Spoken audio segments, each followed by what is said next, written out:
Hey everybody, welcome to another review. This one is going to go on for maybe a little bit longer than even is normal. I just came back from Disneyland this weekend, and as those of you may or may not know, today or this weekend was the grand opening to the public of Galaxy's Edge, which is Star Wars land at Disneyland. So I'm a pretty big Disney fan, as some of you may know. And so I did make plans to go to Galaxy's Edge this weekend, and I did it in a sort of a roundabout way. So my personal circumstance is that I think in order to control crowds when Galaxy's Edge first opens, what Disney decided to do was to create a reservation system for the first 3 weeks, 24 days, I guess. I think May 31st to June 24th is by reservation only. And so you reserve online, announcements were made, and apparently all the reservations were completely booked out in about 2 hours or so, give or take. I usually dislike getting involved in those types of things because you just know that it's going to be sort of a madhouse and very, very intense and very, very crowded. And even though I'm a big fan, I was sort of just thinking maybe give it some time, give it a couple months. I have a signature plus annual pass, so I can go any day I want, and just maybe pick and choose how to go about this. But interesting thing is that I'm a member of Kaiser. I work for Southern California Permanente Medical Group in the Inland Empire, Fontana, Ontario region, and every year, as sort of a nice, maybe thank you and also a nice celebration, the administration actually throws this really nice dinner and party, a formal event for physicians and their families, where they sort of welcome new partners to the group, and they also honor retiring partners as well. And it's sort of a tradition, and usually around May, June time is where they do it, and they hold it at the Disneyland Hotel. And so as part of the perk of being part of this sort of special event, you are able to get the hotel rooms at a significant discount, right, a group rate, so to speak. And so we've been doing this for quite a couple of years. We like to go take pictures and that sort of thing. And since we love Disney, it's kind of a no-brainer to stay at a resort, on-site property for a pretty cheap price. So the situation that kind of made this very, special is that they happened to hold this party, this dinner, actually on the weekend that Star Wars Galaxy's Edge was opening. And one of the ways of getting a reservation, aside from doing it online, is all guests of the 3 hotels that are on site, the California Grand Disneyland Hotel and the Paradise Pier, are automatically given reservations. So I felt like this was just almost like an opportunity too good to miss, because we're getting hotel rooms at a very, very nicely discounted rate. And then what comes with the hotel room, of course, is a reservation to Galaxy's Edge. So I changed my mind and I decided to brave the opening weekend experience and to go for it. So this is sort of my review, talking about my experience of what it was like doing it. I managed to get 2 blocks of time. One was on a Saturday from 8 p.m. to midnight, and the other one was on a Sunday from 11 a.m. to 3 p.m. And the experiences are vastly different. So I'll go into each of them a little bit separately. But my overall thoughts of the land are the following. Number one, I think it's an incredible addition to the Disneyland parks. And people who are involved in the history of the parks, like some designers, one gentleman whose father actually helped design the original Disneyland park with Walt Disney himself, and his son is now continuing that tradition. He said that he felt that this was the most consequential expansion of Disneyland Park since essentially the construction of the original Disneyland itself. This was how momentous he felt this was. And the various details, support that. I mean, if rumors are to be believed, for sure Disney worked over 5 years to make this happen.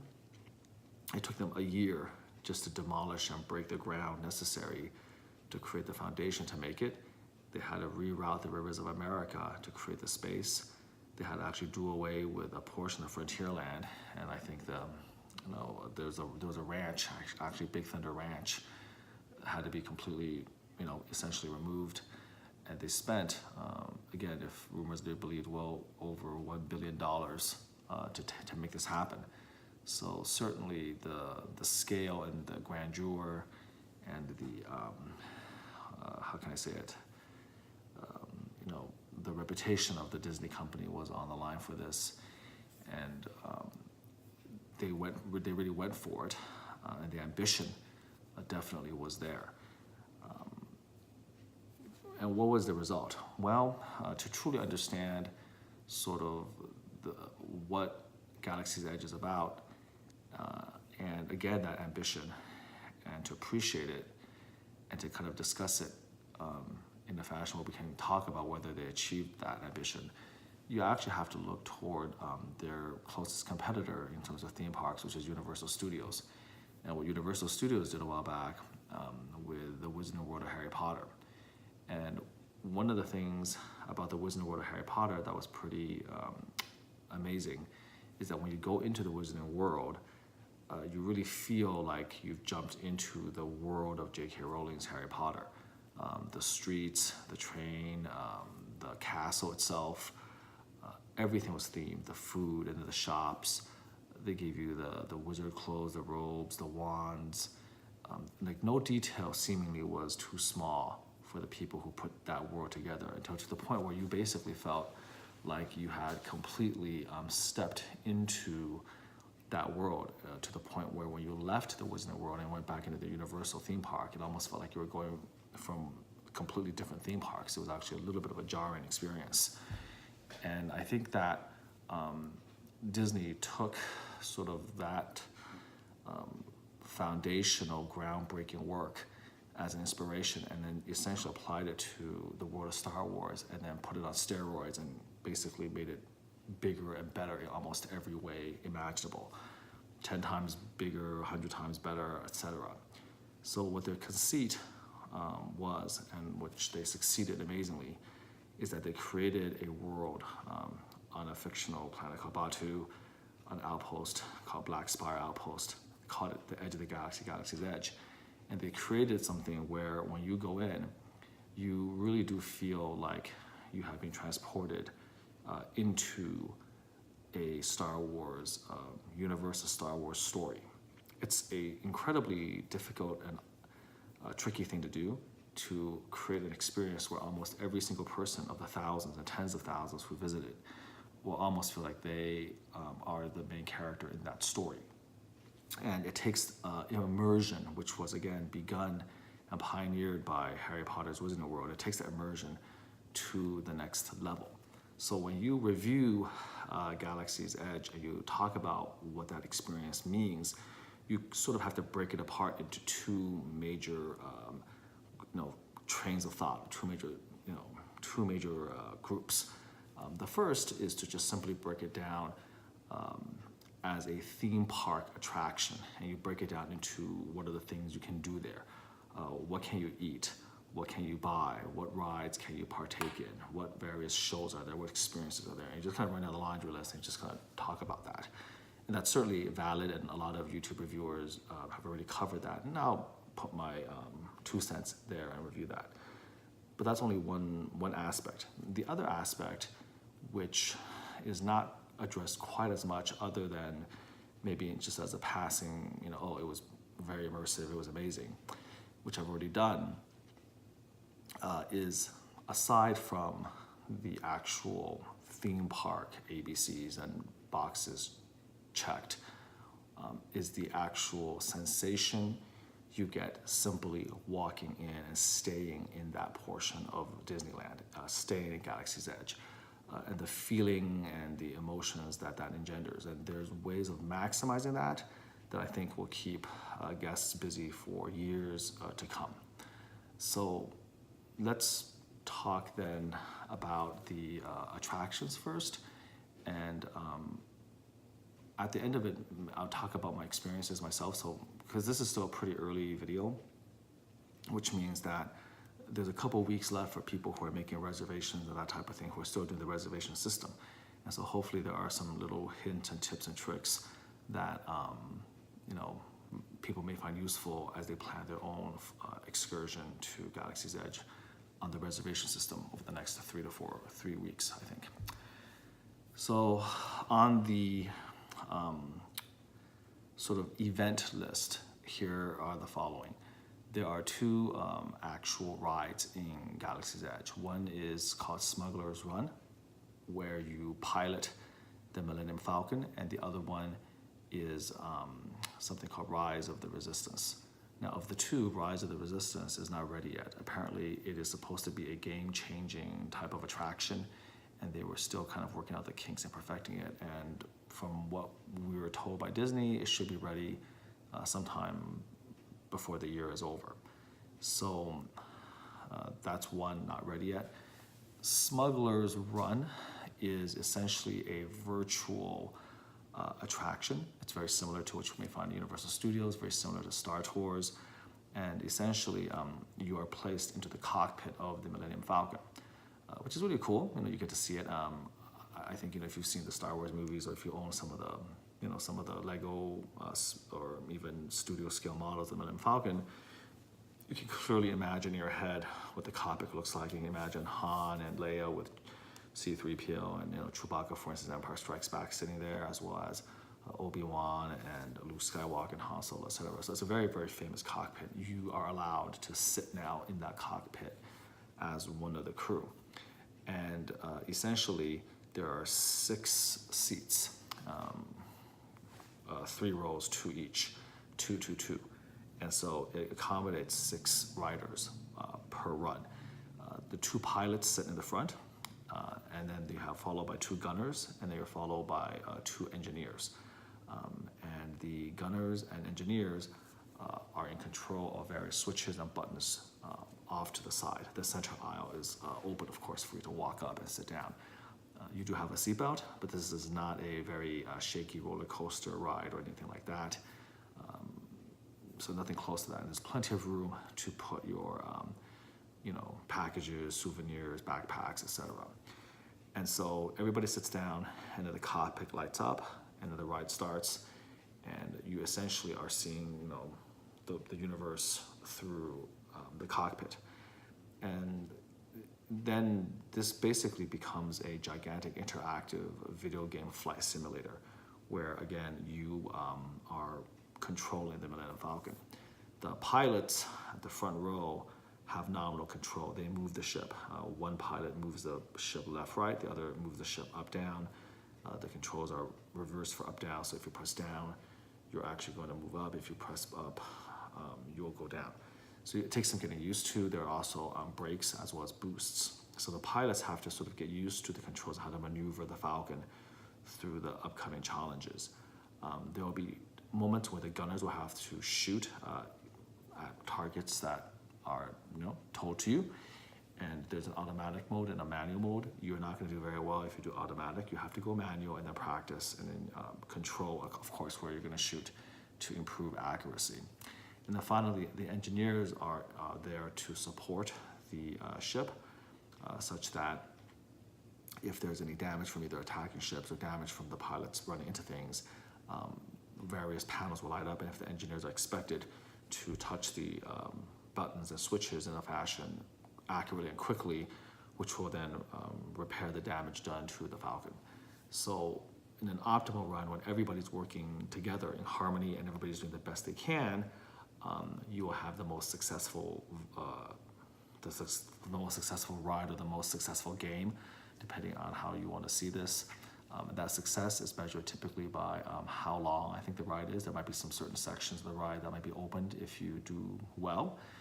And there's also sections where you might be able to get an extra prize, I think coaxium is what you're trying to get. It's the hyperspace fuel that was first introduced in Solo, Star Wars story. And then you also get credits, virtual credits, of course. Again, depending on how well you do, you get a certain amount for, you get a certain amount for completing the job, and then of course you're deducted a certain amount based on how much damage the Falcon undertakes. And at the end of the ride, all the different people get various percentages, which sort of tells you how good a job you did. So to give you an example, I think the first time we played it, my daughter and I were pilots. We didn't really, it was the first time, of course, we were on the ride. And so we had really no idea what we were doing. We were learning on the go. And at the end of it, I think we got a 34%, which, is terrible, but not bad for a first time. 34% was what we, the pilots, were assigned. And I think we got about 8,000 credits after everything was said and done. The second time I rode with her, she was, both of us were engineers. And we both did a pretty good job. I got a 100% rating as an engineer, so I didn't make any mistakes apparently. And I think she got an 85%. But at the end of that, we made 1,000 more credits than the first time we rode it. I think we made about 9,000 to 9,500 credits or something. But the pilot rating was down to like 19%.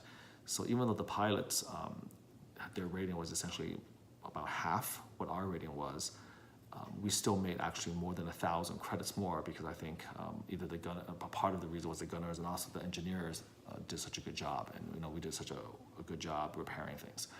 So if you can have engineers going 100% and then a reasonable pilot and then reasonable gunner, I think can do very, very well to keep the Falcon in shape. So this is kind of gives you idea of what the point of the ride is.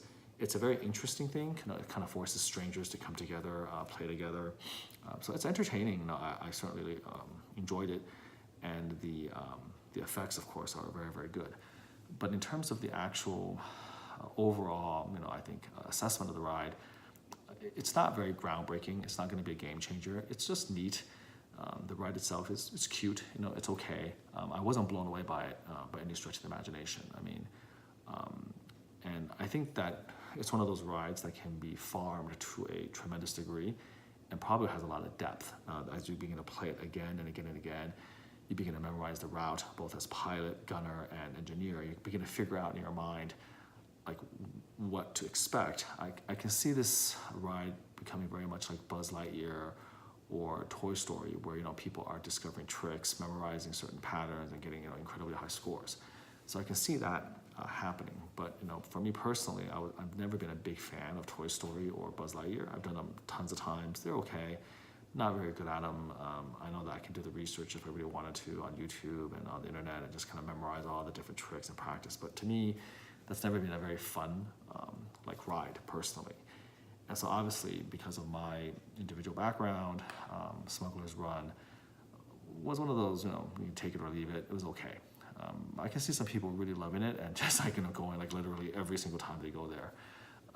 There are people who have ridden Radiator Racers in cars literally 10,000 times and Guardians of the Galaxy 1,000 times or whatever. I can see some people deciding to go for this and maybe riding Smugglers Run a few hundred times, and at the end of that, they'll be just like a master at it. So the ride itself, I thought, was okay. It was fun, something definitely that won't disappoint, and that even might reward you for doing it a couple times, but nothing more than that. Like I said, a glamorized video game flight simulator, except, of course, the unbelievably cool aspect of it is you're piloting the Millennium Falcon. The thing that separates this ride, though, from everything else is the mythology around it, the line that's built along it. I haven't been to Flights of Passage in Animal Kingdom, Disney World. When I went there, they hadn't made it yet, so I haven't been to Pandora or anything like that. But many people agree, and certainly from my limited experience, without having gone to Flights of Passage, I think that this ride has basically the best line or the best queue ever made. The line is actually orders of magnitude better than the actual ride, to the point where you may actually want to be in like a 30-minute line just so you can slowly move through and appreciate it. I don't want to spoil really the details, but again, remember the conceit is that you're using the Millennium Falcon to go on the Smugglers Run, as a part of the line is sort of getting the backstory of why you're doing it, and then kind of appreciating the Falcon from different perspectives. And it is just stunning, the detail they put into the queue, all the different effects, the overhead conversations. There's like a rich story, crafted and told through that if you're just willing to pay attention. There's so many overwhelming amount of details to touch, to look at, to appreciate. And then there is just a stunning vista when you go through the line. We actually see the Falcon, from above or right next to it. You can kind of see the wide expanse of the ship. And then we actually get into the staging area and then finally to the cockpit.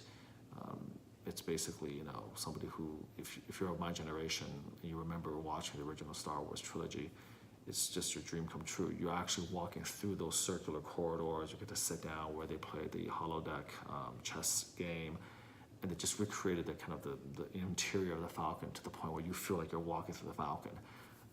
It's an amazing experience that probably previously only like Harrison Ford or Carrie Fisher or actors maybe get to experience, and only in certain broken pieces of the set.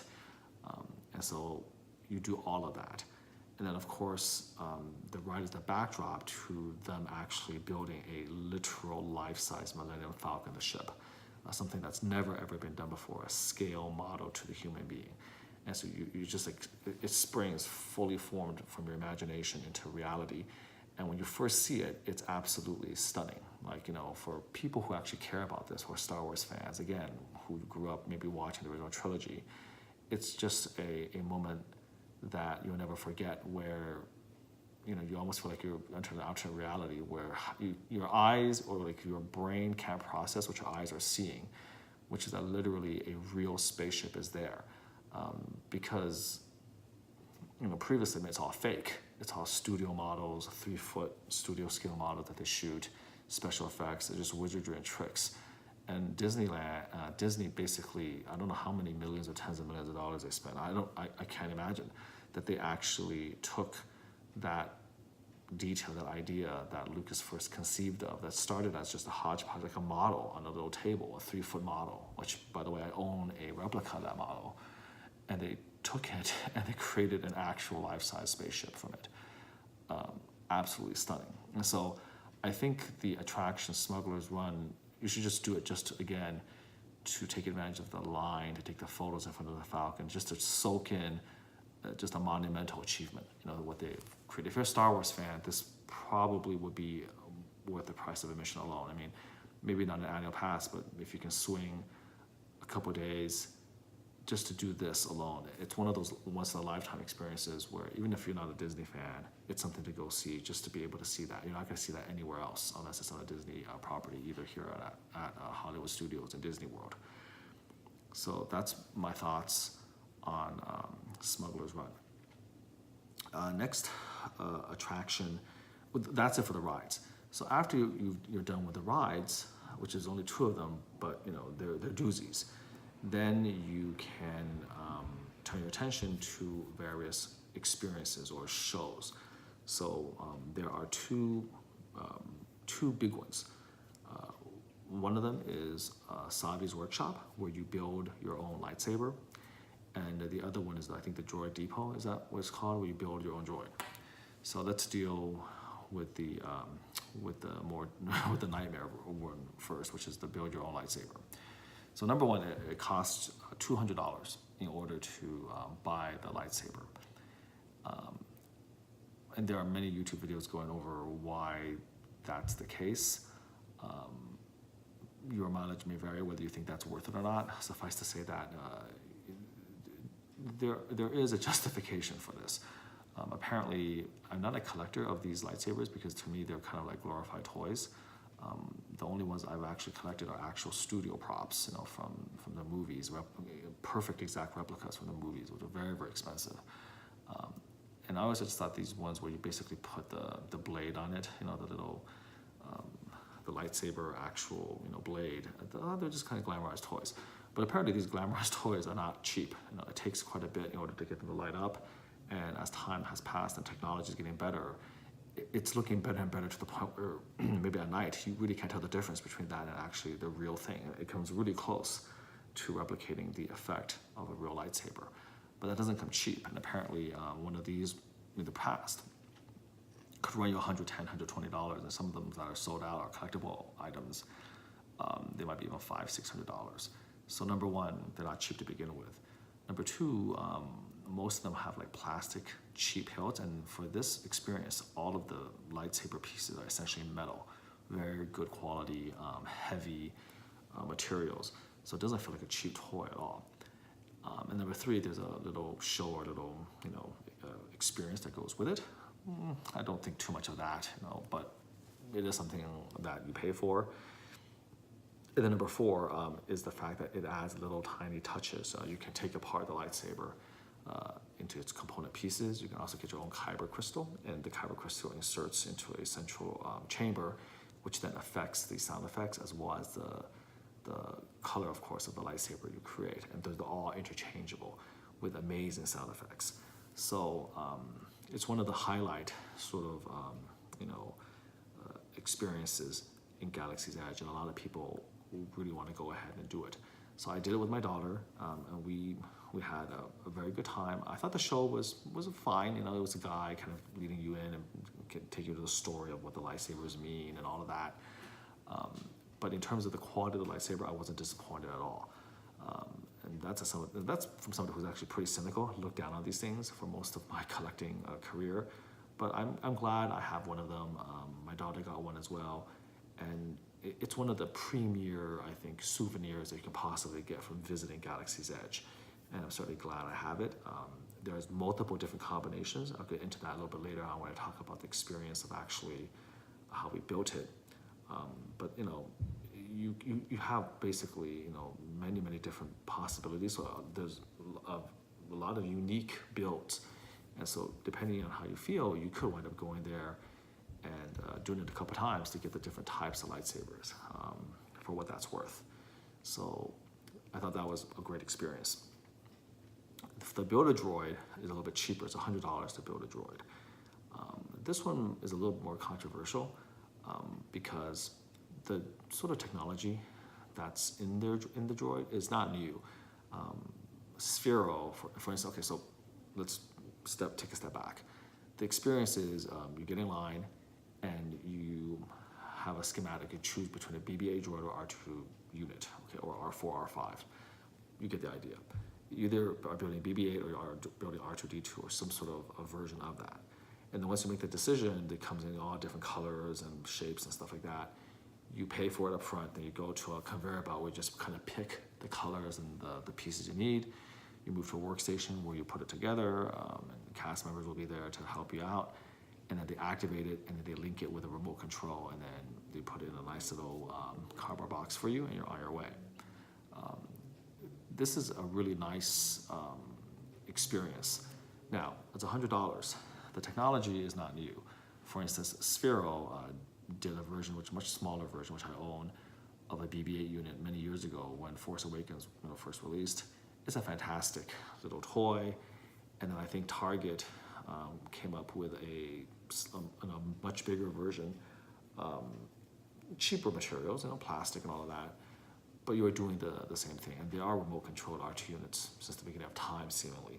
So the technology itself is not new, and it is, if you want to think about it, a little bit overpriced, considering the materials and the fact that you can get one for probably half the price, again, in the old days, a couple years ago at Target.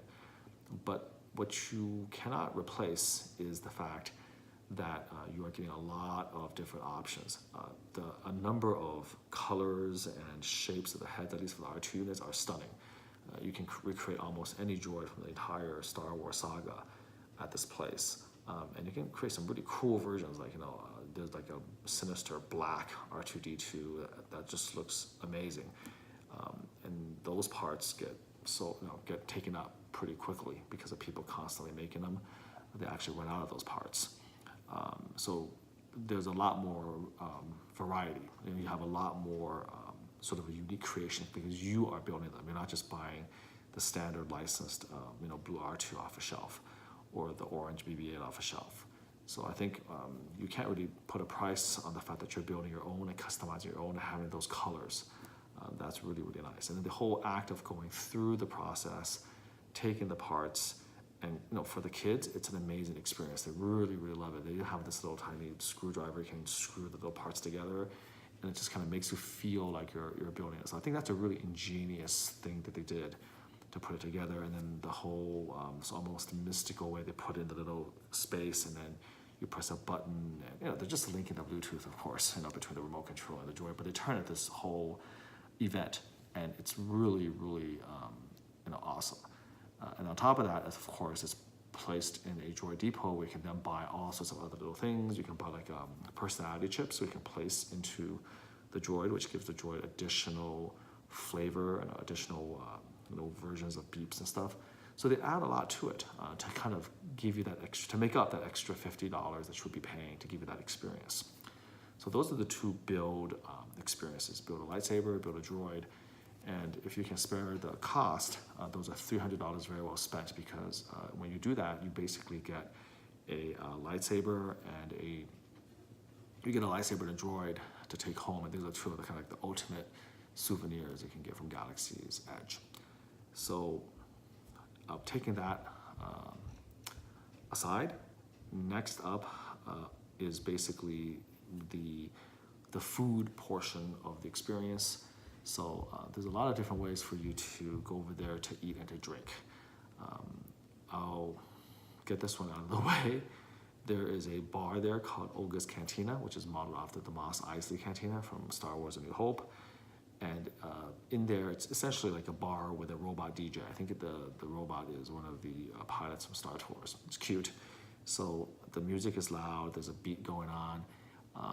There's a bar area. There's a little tiny alcove so we get to sit. And so you can order some finger foods, and then they give you a menu of various drinks.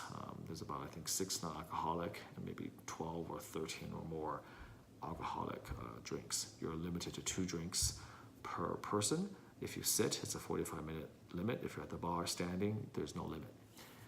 I unfortunately was not able to get in there because my priorities lay elsewhere. I have a 10-year-old and a 4-year-old, and this is not usually the type of place I can bring them in. It's not a real bar, but it patterns itself after one. The clientele is typically older. The music is very, very loud. I can hear it literally when the door opens. There's this huge beat, and there's no way my 4-year-old is going to be able to tolerate that. I'm also not a big drinker, and so to go in there and just essentially, drink 2 really nice themed drinks, it was just difficult. But I can see it being very, very popular, and when I was there during the 4 hours, it was impossible to get in. The line would just swell to huge lengths. It were hours-long waits, and they would have to close the line down because there was just no way that they could sort of deal with the press of people in there. Because the problem is that, you can't really kick people out easily. People at the bar could just sit there, and it was just very difficult to turn over the people in there. So for me, at least, it wasn't a high priority to get in there, but I understand if you do want to, there are ways to try to get in, but they're still trying to figure out how to sort of massage what they're doing to make it a little more reasonable, because at least in the opening weekend, the cantina was just not working. Very, very few people were able to really get in. It's difficult to do. So that's one place we can get drinks, obviously. I was never able to go in there.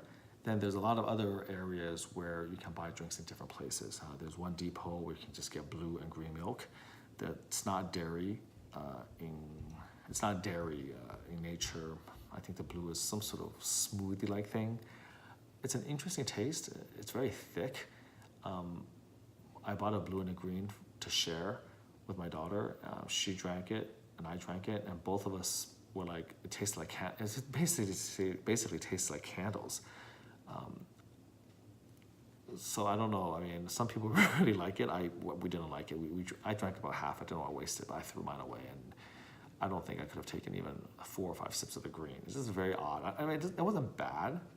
Maybe it's just my palate, and I just didn't appreciate that particular taste. But there is a station again for you to get the blue milk and the green milk, which obviously refers to the milk they were drinking from A New Hope, and then what Luke Skywalker was drinking in The Last Jedi from this big mammals, Anyways, the less said about that, the better. So there's the milk part. The main eating establishment in Galaxy's Edge, kind of similar to the Red Rose Tavern in Fantasyland, or Cafe Orleans, for instance, which is a sit-down place. But you get the idea. The main eating place is this place called Docking Bay 7, right? So they serve a wide variety of foods. We sampled a lot of them. The foods were interesting, very, very distinctive taste. They had like a cold shrimp salad. There was, they all made up names, but essentially there's like beef and pork, but with a very, very, like a very interesting, like a touch of spice here or flavor here, a little bit of Asian influence. So the food I thought was really, really good, good quality, very pricey. I mean, pricey, number one, by theme park standards, pricey by Disney standards even. You're paying $18, $19, for food that you would normally maybe pay like 10, 12 out of the real world. So you're paying a premium, definitely. But again, it comes heavily themed. The entire place kind of reminds you of this sort of dirty, grimy, down on the space station. You get a metal spork to eat with. It's just beautifully themed again, as the whole land is. So it was a lot of fun to experience it. We ordered all the different drinks, tried all of the different drinks like the mufa or whatnot. So that's where you can go eat, and again can get a part of the experience of doing the different Galaxy's Edge is getting the different foods as well, right? So we definitely did try that. And then next to it is more of like just a curbside, food. You don't get to sit down very much. It's not like cafeteria. It's just like you go almost like a McDonald's or a Burger King type interface where you just line up and you go up and you ask and they just give it to you. And that's the Ronto roast, which is essentially their version of hot dogs. It's delicious. It's like a hot dog and a falafel wrap, like a pita wrap or something like that, a pita wrap. I don't eat that sort of stuff normally, but it's a good combination. Again, they put some veggies in it, some spices, some flavors. It was very, very good. And you can easily eat one of those and like a drink, and that's good for lunch. Eating two would be a bit of a push. I mean, I don't know if I would be able to eat two. It's quite a lot of bulk. It's not just a hot dog and a bun. That pita wrap is pretty significant. There's the turkey jerky, which I didn't try, so I don't know how that is. And they have different drinks on the Ronto roast area than the food in Docking Bay 7. So, that's kind of nice as well. And then further along in the same region, you're gonna have a popcorn where they're selling sweet and spicy popcorn mixed together, which is another kind of a unique culinary experience. So that's something interesting. My daughter had a bag of that. She thought it was okay. Wasn't crazy good, but it wasn't bad. It was interesting. So she popped that there as well. And then finally, there's little stations throughout Galaxy's Edge where they're selling like sodas, like Coke and Sprite, but beautifully themed. They come in these little tiny balls that are like thermal detonators. And so only Disney can give you a version of a Coke that gives you less Coke, costs twice as much, and is basically sold out because people are just buying them by the dozens because it just looks so cool. That's like it's a Coke and a thermal detonator. So I think those are the highlights for all the different eating choices you have. It's endless. And again, it all keeps in with the theme of the land. Really, really fun to work your way slowly through that. And if you want to go into Olga's Cantina, that's going to keep you busy for quite a while because it's really, really hard, again, to get in. I think eventually they may have to turn into either a fast pass or a reservation-only system so that they can keep that manageable. So there's the food portion of the theme park checklist. And then we finally move into the shopping. So there's a lot of shops. The Build-A-Droid and the Build-A-Lightsaber, of course, are the ultimate version of that. But there's also an antiquity store run by this beautiful animatronic. I forgot the name. It begins with a D. But in there are a little bit more higher-end collectibles that range from $2,000 costumes of the Emperor, $150 walking sticks, all the holocrons at $50 each. I remember having Han Solo's dice, various marble and bronze busts.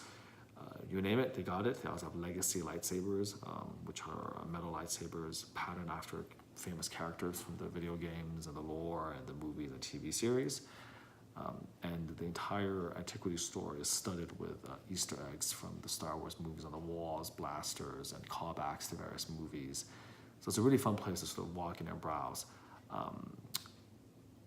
At your leisure. Again, things are different when the land first opened, but I can imagine a year from now, it'd be a really nice thing to kind of go in and take a look at some of the stuff that is available. In addition to that high-end shop, as well as the build a lightsaber and build a droid experiences,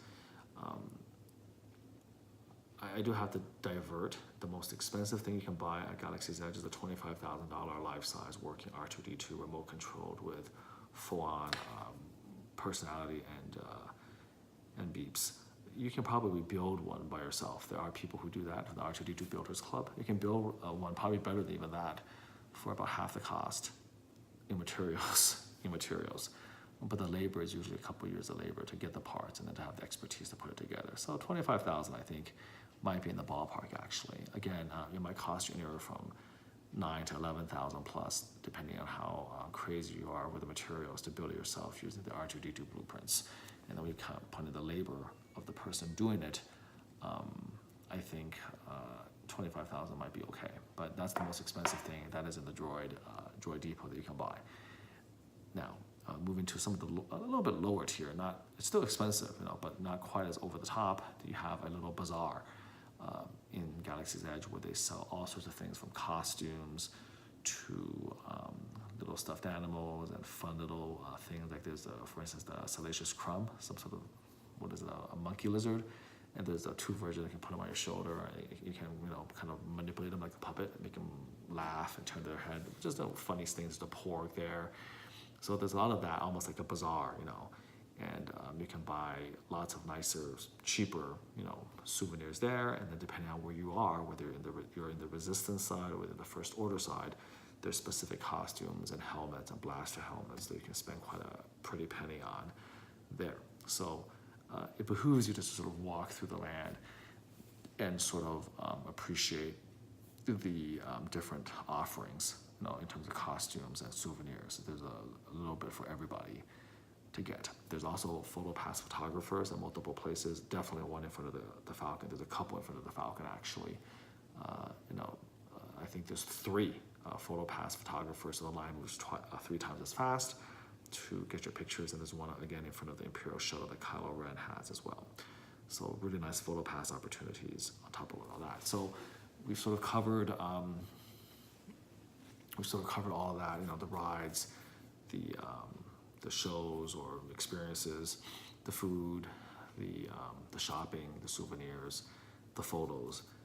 Those are basically, the highlights of what you can get out of there. And with your 4 hours, you can probably get quite a bit of that done. Now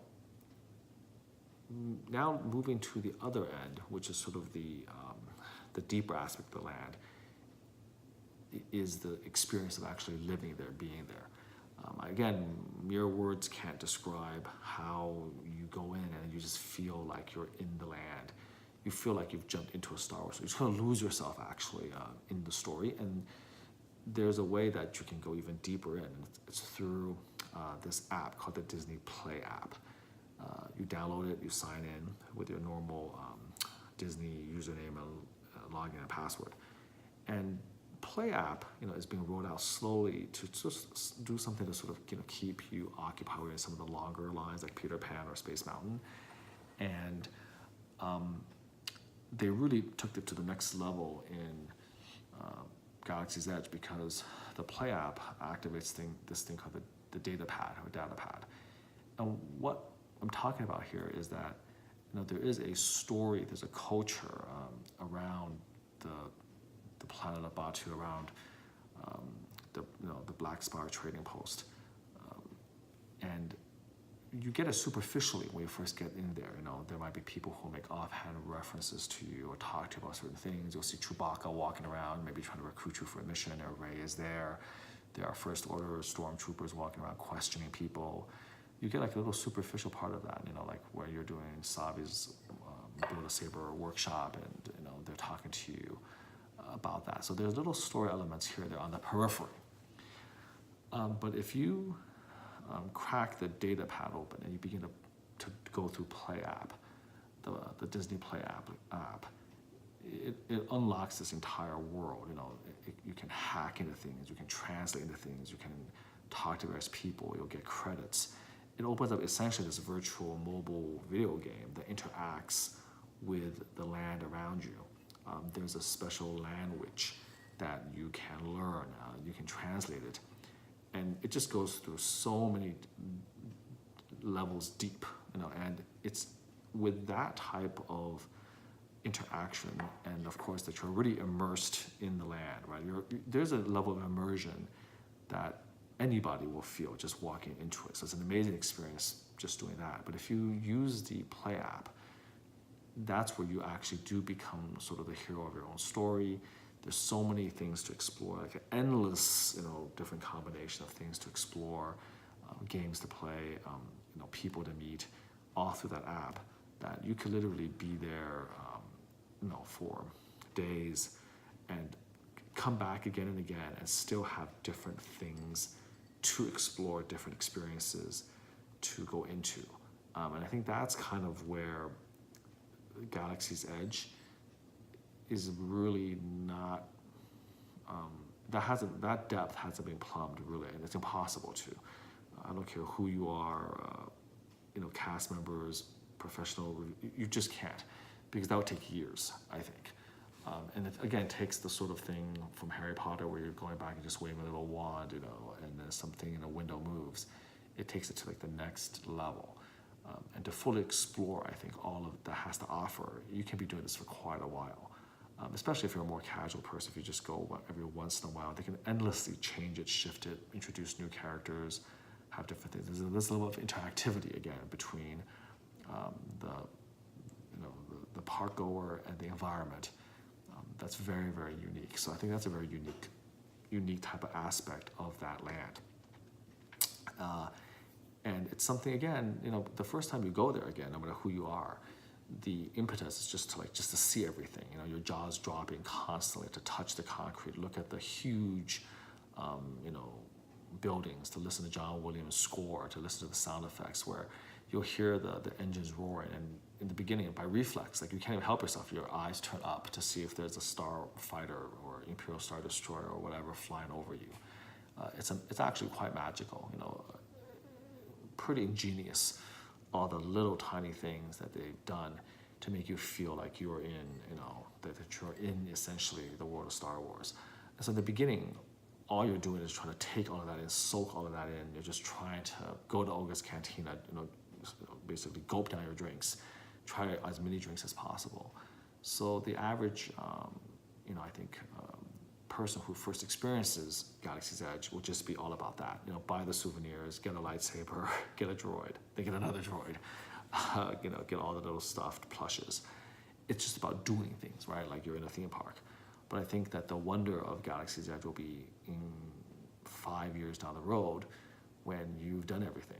How many times can you do Smugglers Run before there's nothing more to it? You've gotten used to the Millennium Falcon, which is as mind-blowing a statement as that could be. There will come a time where you're just going there and the Millennium Falcon just becomes, maybe commonplace because you're so used to it. And how many times can you do the rides and go and drink? You've drunk every drink in Olga's Cantina.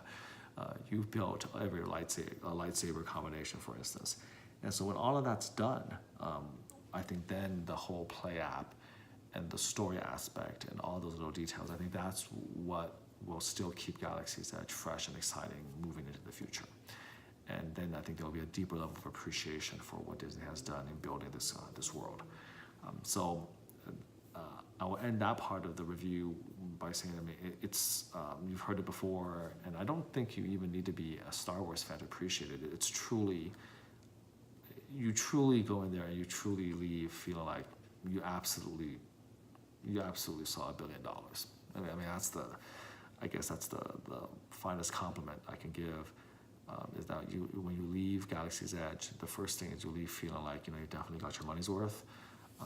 You definitely saw the $1 billion in there. You definitely saw the 5 years of planning. It's remarkable on every level. The training of the cast members that have to do these. They can't break character. They're all their own characters. They all speak a certain type of language with different phrases. It's pretty crazy. The level that they go to keep you immersed. So number one, you feel that, you feel the money, you feel the money, the years of planning, you feel the effort. And then number two, you walk out of Galaxy's Edge, and it is absolutely shocking, absolutely jarring to go to Disneyland. It literally feels like you walk through a magic portal from like Star Wars Galaxy Far, Far Away into real life. And it's a big shock. And you're like, it takes you a moment to just orient yourself. You're like, okay, I'm in Disneyland again. And now you have to leave Disneyland. It's pretty crazy. And so I think those two feelings kind of encapsulate what I felt when I left Galaxy's Edge. So definitely, again, one of the more monumental advances that I've seen, and certainly one that's going to be worthwhile. I mean, it is a legacy sort of entertainment, achievement, and should be experienced, I think, by just about everyone. This is something worth. If you don't want to pay $1,000 to come to, if you're not a Disney fan, you don't want to pay the money, then eventually, when the crowds die down, maybe in a couple months or whatever, eventually you need to pay a ticket price to experience it. This is just like, for instance, myself, not being a huge Universal Studios fan, but you pay the money and you go there for a day or two or whatever it takes to go to the Wizard of World of Harry Potter. That's something you just have to do. You may not need to get an annual pass to Universal Studios, but you need to pay for the day ticket to experience it because it's that important. It's that monumental an achievement. And so it's the same thing with this land in Star Wars. This is going to definitely compel people to not buy, if they don't buy annual pass, at least buy the tickets to experience it at least once. So I hope you enjoyed that aspect of the review. It's a pretty long one, almost an hour, kind of going into all the different attractions and why they're great and how I felt about them. And then I'll make another review shortly, detailing specifically what to do to maximize your experience and the limitations of what you can do when you only have 4 hours to experience Galaxy's Edge, essentially until June 24th, when the reservation system comes down and becomes a free-for-all. So hopefully we'll get to that video soon, but until then, take care.